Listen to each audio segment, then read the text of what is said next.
Hi, I'm Tracey Ingram Lee, the director of the Precise American English Academy in Chicago and the author of 7 Weeks to a Better American Accent for Native Mandarin Speakers. I have my master's degree in speech and hearing science and became a certified Compton American Accent Reduction Coach by the Institute of Language and Phonology in 2008. The Compton research-based method has taken the world by storm and is used by thousands of Chinese students to master the standard American English accent and rhythm. This method has published norms with participants from all walks of life, and they represent many diverse organizations such as Mattel Toys, Bank of America, Stanford University, GE, and more. Today, I'd like to take the time to answer a few questions my Chinese viewers ask and some of the challenges they face daily. Here's the first question. What are the most common mistakes Chinese speakers make when speaking American English? This is a great question. There are many common mistakes. The Compton program will identify these, such as voicing, which is very important to English, which carries no meaning in Chinese. Chinese speakers often drop the vibration in voiced consonants, especially consonants in the final position. Learning the rules of how to make these unfamiliar sounds is the best way to go. Think about your mouth, tongue, lips, and teeth, and vocal cords as part of an instrument you're learning how to play. For example, many of my Chinese students frequently add a vowel at the end of the word. This is because most Chinese words end in vowels, but most English words end in one or more consonants. The Compton method I teach would address this as a target to work on, and you'll have plenty of examples to practice it so it becomes much more comfortable for you in daily life. For example, a word like cramp will often sound like quam, so it becomes very confusing to the listener. Words like far, F-A-R, will sound like fa'a. Cab sounds like cabba. So here's what you can do. You choose a word where you're making this mistake and you focus on pronouncing only the last 2 letters.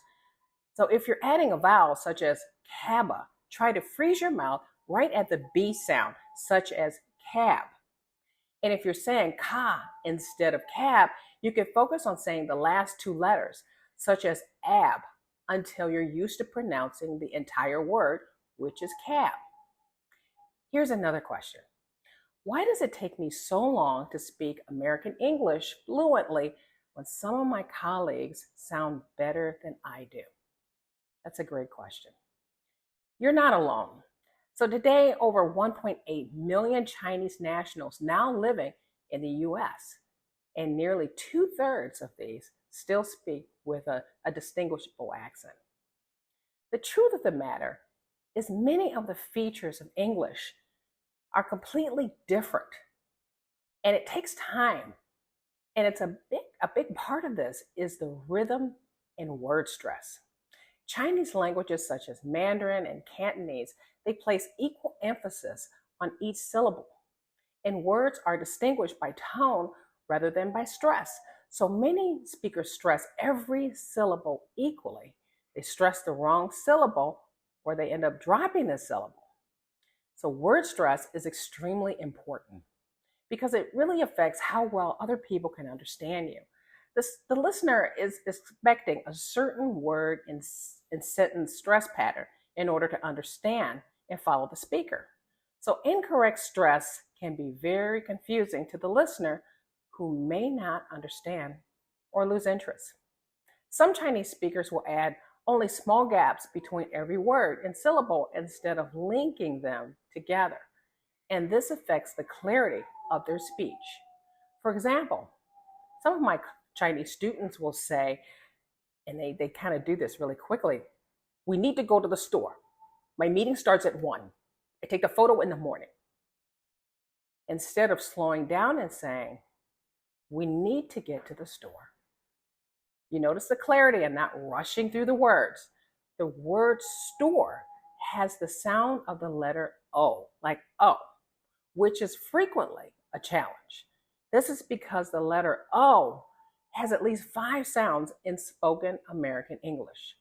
So notice how I opened my mouth when I said O. We have to start retraining the mouth muscles. My meeting starts at 1. You notice the choppiness. So slowing down and saying, my meeting starts at 1. I would take the photo in the morning. Very choppy. Oh, photo. Instead of saying, I will take the photo in the morning. You slow down. You enunciate. Photo. Morning. Well, it's that O sound. So retraining the muscles to open and close. With continued practice, it's important to elongate the words. Photo. Morning. As you're linking them together. Another one. I think the food is excellent. How fast that is. I think the food is excellent. Instead of saying, I think the food is excellent, or I think the food is good. There's no need to rush the information. It's more effective to take your time. Here's another question.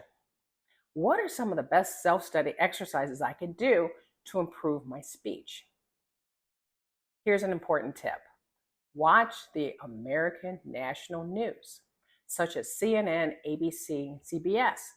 Not the regional news. National news anchors are taught to speak with a non-regional American accent. The standard American accent is what I teach. You can train your listening skills by paying attention to the rise and fall of the American English news anchors, along with the American television shows will help you. My Chinese students who are in China have to rely heavily on the American national news as they're not immersed as my Chinese clients who are in the States. It also helps to read children's stories out loud and by slowing things down. Keep practicing and you'll be communicating more clearly with each passing day. However, you don't want people to continue asking you to repeat yourself or giving you strange looks after you have spoken. You want to speak clearly and confident, and you want to know that your colleagues and peers understand you. So for more information, visit my website at the link below. I've also put together a free downloadable mini course titled 5 Proven Lessons for Native Chinese Speakers to Reduce Your Accent in 2024. You'll want to get your free copy by clicking on the link below or visit speakbetterenglishnow.com. Thanks for tuning in.